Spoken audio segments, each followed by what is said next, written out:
Welcome to Praveena Nitin vibes.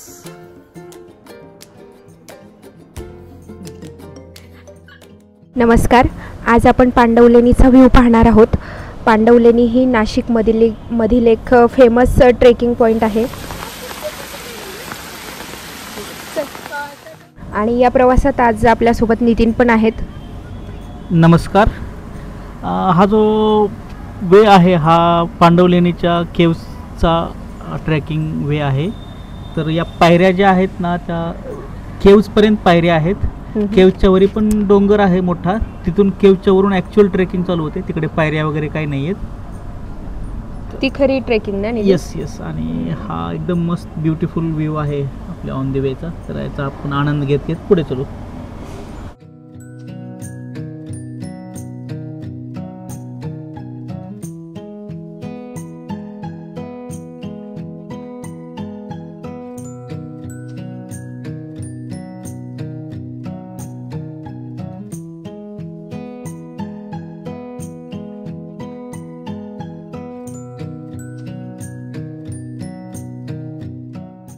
जेव्हा आपण सकाळी इथे येतो 5-6च्या आसपास सकाळी, तेव्हा फ्री मध्ये आपल्याला वरती जाऊ देतात ना?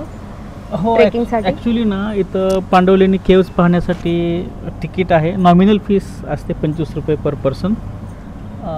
सकाळी 7पर्यंत कोणीच नसतं तिथं। तर सकाळी जे ट्रेकिंग करण्यासाठी येतात ना तर त्यांच्याकडून कोण फीस वगैरे घेत नाही।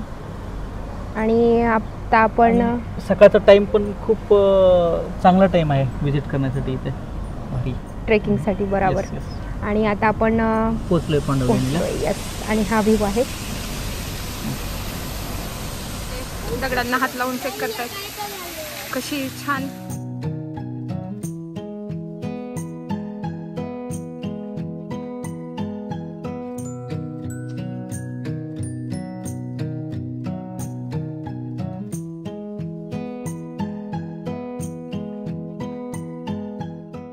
नितीन, तुम्हाला माहिती आहे का पांडवलेणी किती वर्षांपूर्वी बनवलेली आहे? हो, तर इतिहासाच्या मते साधारणतः 2500 वर्षापूर्वी ह्या लेणीचं कोरीव काम झालेलं आहे। त्यावेळेस जे बुद्ध भिक्षुक होते ना तर त्यांच्या तपस्येसाठी ह्या केव्ज बनवलेल्या आहेत असा म्हणजे समज आहे किंवा इतिहास सांगतं असं।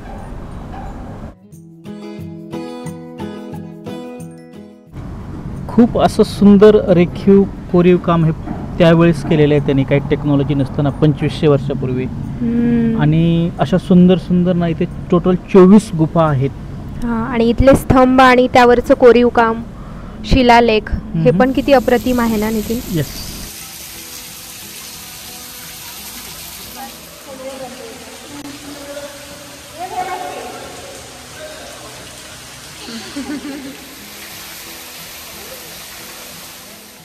हे जे दगड आपल्याला दिसत आहेत ना थोडं पेंटिंग केल्यासारखं दिसतात ना प्रवीणा? काय कारण असू शकते? कारण 2 दगड मिक्स आहेत नितीन याच्यामध्ये, हे ना? एक रेतीचा दगड आणि एक पाषाणाचा दगड, पण असं वाटतं की हे पेंटिंग केलेलं आहे। बट किती छान ना, म्हणजे त्या काळात काही टेक्नॉलॉजी नसताना हे असं काम केलेलं आहे। हो हो हो, इतकं सुंदर, आश्चर्यकारक गोष्ट आहे। आणि पावसाळ्यात ना आवर्जून व्हिजिट करण्यासारखा हा पॉईंट आहे। बरेचसे फॉरेनर्स पण इथे या सीझनमध्ये व्हिजिट करतात।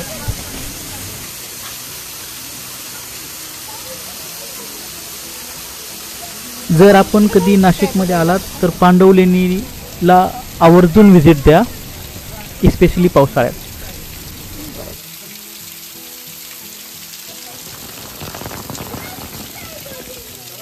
हे जे डोम बनवलेलं आहे ना त्यांनी, मला वाटतं ते त्यांचं मंदिर असेल त्या काळात। इथे फुल रोषणाई होत असेल त्या काळात 2500 वर्षापूर्वी।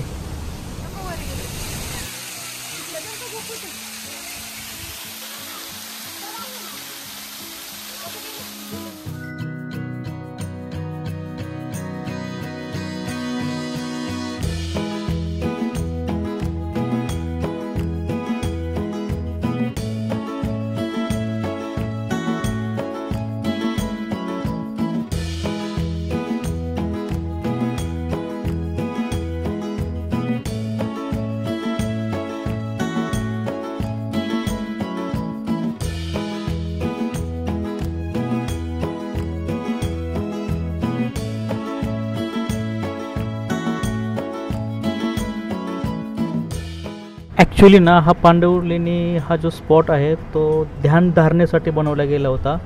त्यामुळे इथं आलं ना एक खूप छान वाटतं, एक वेगळीच ऊर्जा आपल्या शरीरात येते, खूप शांत होतं आपलं मन.